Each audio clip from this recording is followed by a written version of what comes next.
Presiden Lebanon Joseph Aoun pada Senin 13 Januari 2025 mengangkat Nawaf Salam yang saat ini menjabat sebagai hakim di Mahkamah Pidana Internasional atau ICJ sebagai Perdana Menteri dan memulai pembentukan pemerintahan baru Lebanon.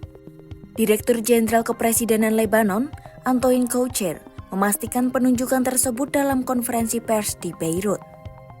Ia mengatakan, Salam akan kembali ke Lebanon pada Selasa 14 Januari 2025 waktu setempat.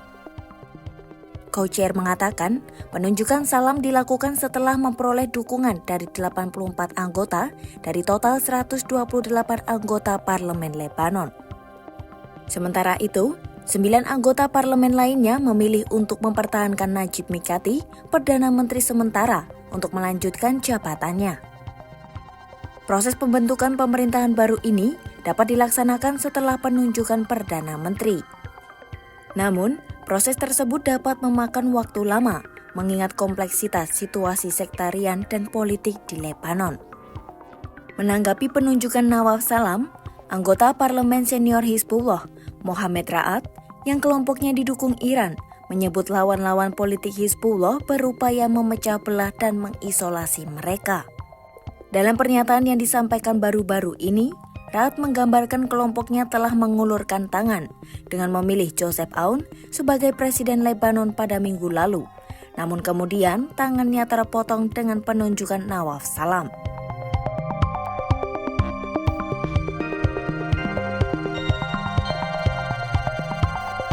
Ia menambahkan, Hizbullah akan bertindak dengan tenang dan bijaksana demi kepentingan nasional Lebanon.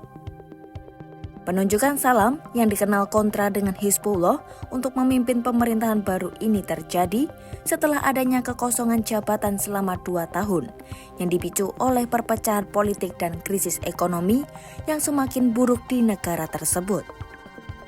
Minggu lalu, Parlemen Lebanon memilih Joseph Aoun sebagai presiden baru untuk menggantikan Michael Aoun yang masa jabatannya berakhir pada 2022. Joseph Aoun menjadi Panglima Angkatan Darat kelima yang menjabat sebagai Presiden Lebanon. Pemilihan Joseph Aoun sebagai presiden yang didukung oleh Amerika Serikat dan Arab Saudi menjadi tanda adanya pergeseran signifikan dalam lanskap politik Lebanon. Ini juga menunjukkan adanya perubahan dalam pengaruh Hizbullah yang sebelumnya memiliki peran dominan dalam politik negara. Konstitusi Lebanon mengatur bahwa jabatan presiden hanya dapat diisi oleh seorang Kristen Maronit, sementara Perdana Menteri harus seorang Muslim Sunni, dan ketua parlemen harus seorang Muslim Syiah.